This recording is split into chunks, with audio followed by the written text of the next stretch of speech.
let's try it again. I heard like the back of this column here. Good morning, everyone. Good morning. All right. Just make sure everybody's awake. Full disclosure, I know I'm standing between you and getting up and moving around. I'll try and make this as entertaining as I can. But yeah, my name is Jonathan Blount. I am the Assistant Director of Community Standards and Student Conduct here at Wright State University. First of all, let me just say welcome to all of you here to Wright State, and also to those of you who have never been to the United States before, welcome to the United States of America. We're very happy to have you. So I get the fun job of talking about student conduct and academic integrity. So basically I get to talk about all the stuff you're not allowed to do. But yeah, so we're going to talk about academic integrity. We're also going to talk about artificial intelligence. Who likes to use artificial intelligence? Yeah, it's pretty cool, isn't it? We're going to talk about our policies and when you're allowed to use it.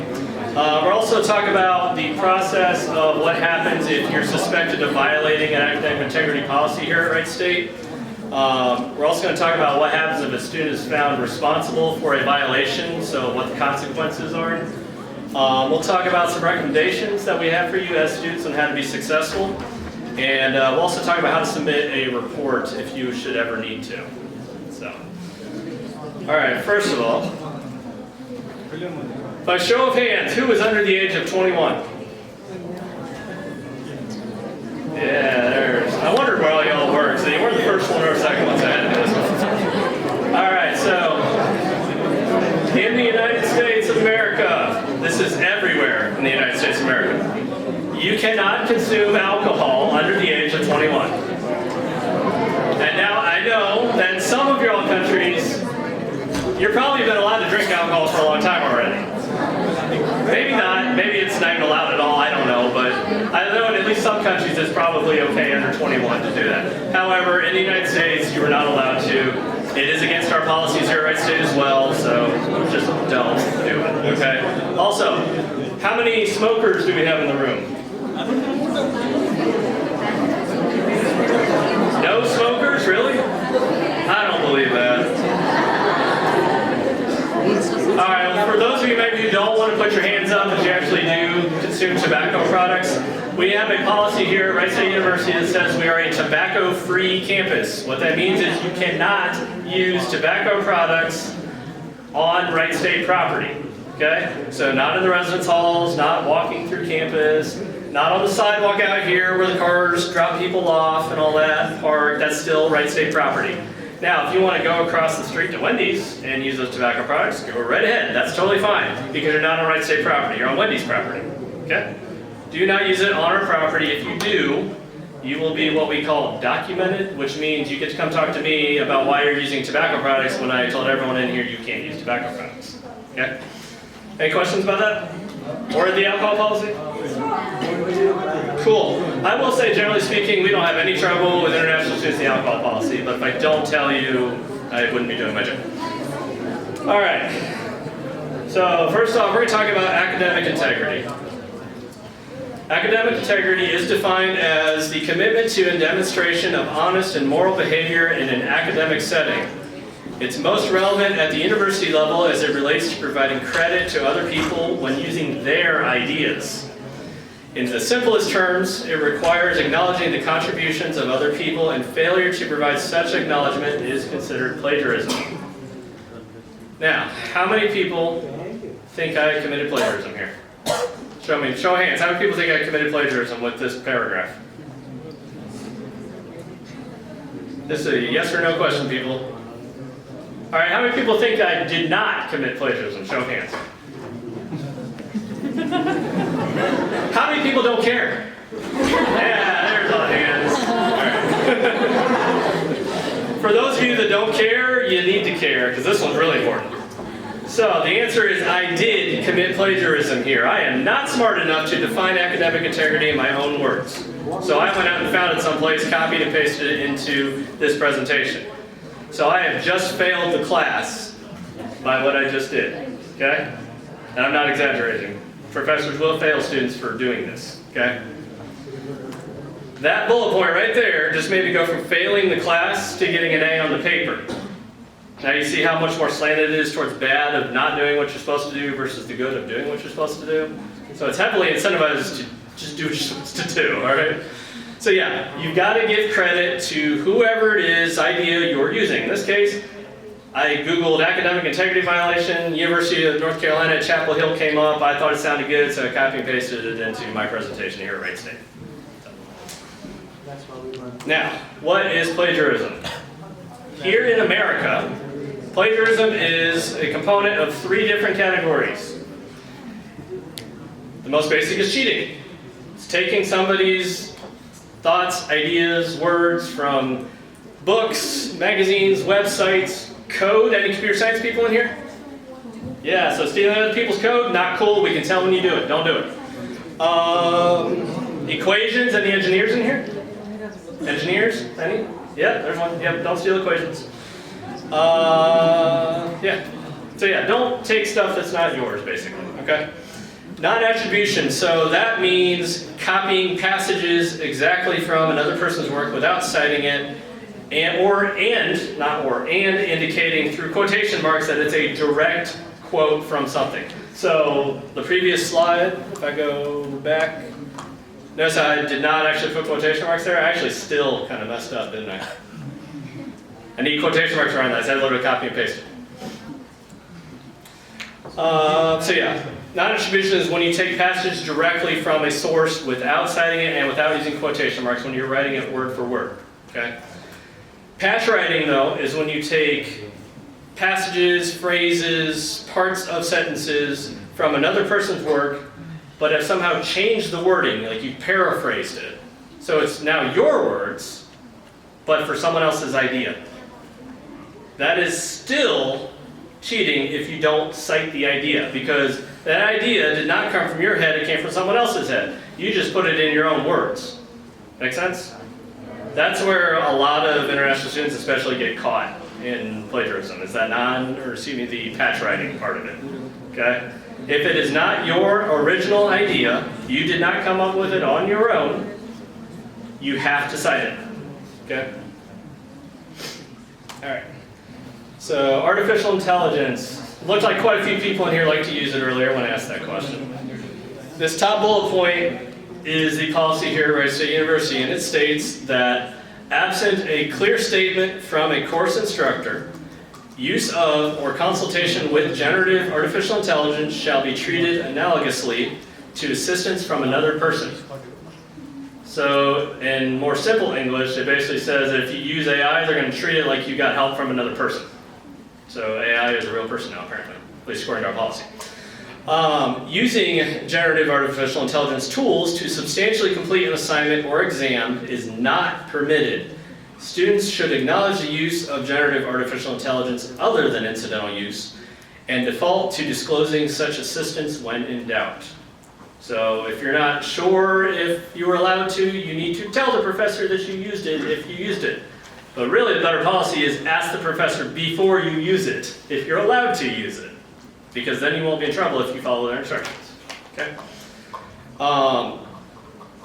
In more simple English, you cannot use artificial intelligence unless you have been told explicitly by each individual professor for that class that you can use it. If they have not done so, you can't use it, okay? All right. Now, what happens if you're accused of a policy violation? First of all, the faculty will suspect the student of violating a policy. They will then gather documentation or evidence that they believe that led them to believe that the student violated the policy. They will then send an email to that student requesting to meet with them. And then during that meeting, the professor and the student will each share their sides of why the professor will talk about why they believe the student may have violated the policy. The student can either agree with the professor that they violated the policy, or they can say, no, I didn't violate the policy, and here's the evidence that proves I did not violate the policy. So if the student can convince the professor that they did not violate the policy, using that evidence that they brought with them and the story that they're going to tell the professor, the process ends at that point. It's like it never happened. All that evidence gets thrown away because it didn't happen. However, if that student cannot convince that professor that they did not violate the policy, then it will be sent to a academic integrity hearing panel. This panel is made up of 2 professors and 1 student. So there is student representation on this panel. And I have seen actually the students sway the professors. So it does happen. The professor will tell the panel why they believe the student violated the policy. The student will tell the panel how they believe they did not violate the policy. They will both provide evidence supporting their version of events. And then the panel will look over all that evidence, look over, hear the testimony, and decide whether more likely than not the student violated the policy. If they decide the student did not violate the policy, the process ends at that point and nothing more happens. So nothing goes on transcripts, the grades are not affected by it, it's like it never happened. However, if the panel decides that more likely than not that the student did violate the policy, the panel will then issue sanctions, which are another word for consequence, or should say plural, consequences. So, if the student is found responsible, these are the consequences that the student could face. First of all, there are 2 types of sanctions. There are academic sanctions. Academic sanctions are decided only by the professor in that case, okay?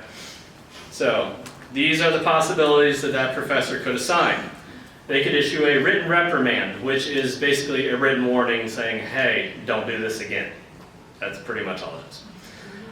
They could make you retake an assignment, so start completely over, redo the assignment, resubmit it. Sometimes they'll put specifications on that, say, resubmit the paper for a maximum of 90% of the grade, or something like that. They might also just say you're getting a 0 on this assignment, exam, project, whatever it might be. I see that one quite a lot, actually. They also might reduce the final course grade. Like maybe you were getting an A before, but now you're getting a C. They can do that. Or they can go lower than a C too. Because they can actually just fail you for the class for 1 policy violation. That actually started getting more common, I saw last semester. Professors, as we like to say, seem to be done dealing. So it's in your best interest to not violate these policies. Now, these are the academic sanctions, like I said before. There are also non-academic sanctions. Non-academic sanctions are in addition to academic sanctions, so you get both. Okay? It's not one or sometimes it's just academic, but most of the time you get both. Okay? These are the possibilities of non-academic sanctions. That $25 fine, basically anyone who is found responsible for any policy violation gets a $25 fine. That's pretty standard. It doesn't happen every single time ever, but about 98% of the time it happens. Okay? They could be expelled from the university. They could also be suspended from the university. Who can tell me the difference between suspension and expulsion?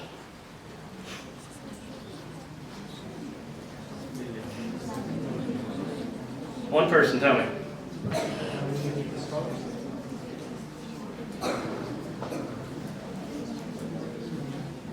I hear a lot of talking, but I'm not hearing answers. Suspension is limited, expulsion is permanent. Yes, suspension temporary, expulsion permanent. Good job. So yeah, suspension, a maximum length of a suspension can be 2 full academic years. Most of the time it's for 1 semester or 2 semesters, which generally is like a year. If we were going to suspend somebody for more than 2 years, we're just going to expel them. That's kind of our own policy, all right? Now, since you're international students, suspension is kind of like expulsion, isn't it? Because you got to go back home, don't you? Yeah, that's not a good thing usually. So, they could also remove credit. So like if you've taken a class in a previous semester and now you're in a new semester, but they find out after the fact you cheated in that class, they could remove that credit. They could put a academic integrity notation on your transcript. So how many of you are planning to go to graduate school when you're finished with undergraduate? Anybody? Okay, yeah, there's a few. So you have to submit your transcripts to go to graduate school, don't you? Yeah, they're going to see. So if you get a notation on your transcript, the graduate school looking at that transcript is not going to be happy about that. That's what we like to refer to as a cardinal sin in academia. They could also revoke a degree, so take a degree away. So like if you've earned your Bachelor of Science degree, you're in graduate school and all of a sudden they find evidence that you cheated, they could theoretically take your degree away that you had earned. Now, I have never seen that happen here at Wright State. I've been here 3 years now. I also went to grad school here, so I've been here 5 years total. I've never seen that happen since I've been here. Never heard about it happening in the meantime either. However, I have seen it happen at other universities, and it is a possibility here at Wright State. I saw it happen like 5 or 6 years ago at the University of Arizona. They took a master's degree away from a politician because they found out he cheated. Yeah, it was a big deal when it happened. Now that last bullet point just simply says many others. What that is meant to say is there are a lot of other possibilities of things that could happen, and we just don't have the time to tell you all of them because I only get 20 minutes. So, and I've taken 16 already. So. Now, recommendations for you as students. First and foremost, be honest at all times in everything that you do, whether it's talking to people, whether it's in your schoolwork, whether it's in your actions. Have integrity. It makes a difference in your academic life and in your personal life too. It makes a huge difference. Act fairly towards other people. Do not try and gain an unfair advantage over other people by cheating or like talking too loud, dominating the attention of a professor. Like it's okay to get like competitive with one another. There's a difference between a healthy competitiveness and an unhealthy competitiveness where it's just cutthroat and it impacts negatively, the people around you or yourself. Okay. Take group as well as individual responsibility for what is going on in the classroom. If you see something going on that should not be going on, tell your professor. Like if you see cheating going on, tell your professor. Because what will happen is that cheater, if they don't get caught, they're going to get the same degree that you're getting. That waters down the value of that degree that you earned, doesn't it? Because that person that now holds that same degree that you have, who everyone thinks knows what you know, doesn't because they cheated. How many people in here want the doctor who cheated? No? How about the engineer building a bridge? Right? It makes it a big deal. All right? Do not turn in the same work for more than one class. That is called self-plagiarism. That is a thing. Okay? What I mean by is if in Class A you write a paper and you turn it in, you get 100% on that paper. Class B over here, maybe next semester, has you write a paper on a very similar topic to Class A. And you think, I got 100% on this paper in Class A, I'll just turn it in for Class B because it's basically the same thing. No, that is plagiarism. You cannot do that. Unless, there is one caveat to that. Unless that professor tells you before you turn it in that you are allowed to do that. If you turn it in after the fact and they weren't okay with that, you're screwed. And that means that you're in trouble. So, it's always ask before you do something. Okay? If you ask after the fact, you don't get to like rewind and go back and do it again. Okay? So this top bullet point here is important.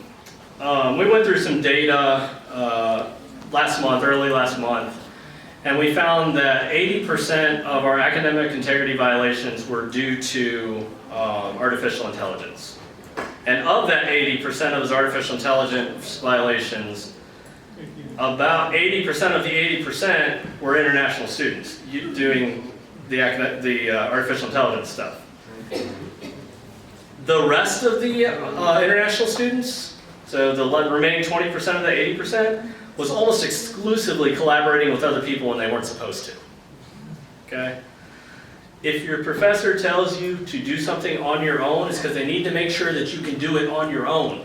They need to make sure that you know the equations, or know how to write the code, or I don't know, like diagnose the whatever illness, they need to know you know the stuff, all right?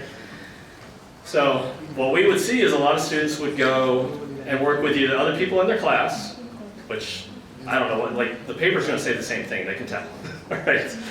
But they would also go to students who maybe had taken the class the previous semester and get help from them, but then it says the same thing that student said the semester previous. Professors remember what students said, they keep their work for a long time, all right? unless you're finding somebody from like a decade ago, they probably have the stuff, okay? Do not do stuff that is supposed to be on your own in a group. The professors will be able to tell, they will submit it to us, and it will not end well for you, okay? The second bullet point is the single most important bullet point in this entire presentation. You gotta know what plagiarism is and how it's defined here in the United States of America. Because that is the standard to which you are being held to now. I'm sure it's different in the specifics from each of your respective countries, okay? It may not be fair because you're new here and that's a lot to try and remember and take responsibility for, but it is what it is. If I went to your all's respective countries on vacation or to study, I would be held to the standards and laws of each of your home countries, and I would be responsible for knowing those laws and those standards. So it's the same thing here. If you don't know the policies, you are much more likely to violate the policies because you don't even know what you're trying to avoid. So that's why I talked to you today about the policies. You can also find them on our website. So if you read through our website, they're all written down right there too. And then the bottom bullet point, policy ignorance is not a defense. If you walk into my office, you're accused of smoking, and you say, oh, I didn't know I wasn't allowed to smoke on campus, I'm going to say two things to you. I'm going to say, I don't believe you because I stood up here in front of you and told you you can't smoke on campus. And then I'm also going to say, and I don't care, because ignorance is not a defense. It's your responsibility to know the rules and follow the rules. Now, take out your phones and take a picture of this slide.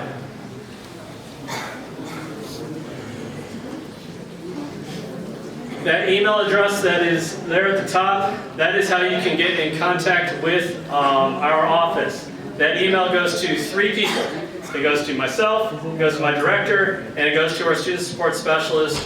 All of us do student conduct, so you're getting a hold of the right people if you use that email address. You can also stop by our office. We are conveniently located 2 doors away from UCIE on the 2nd floor of Student Union in room 201.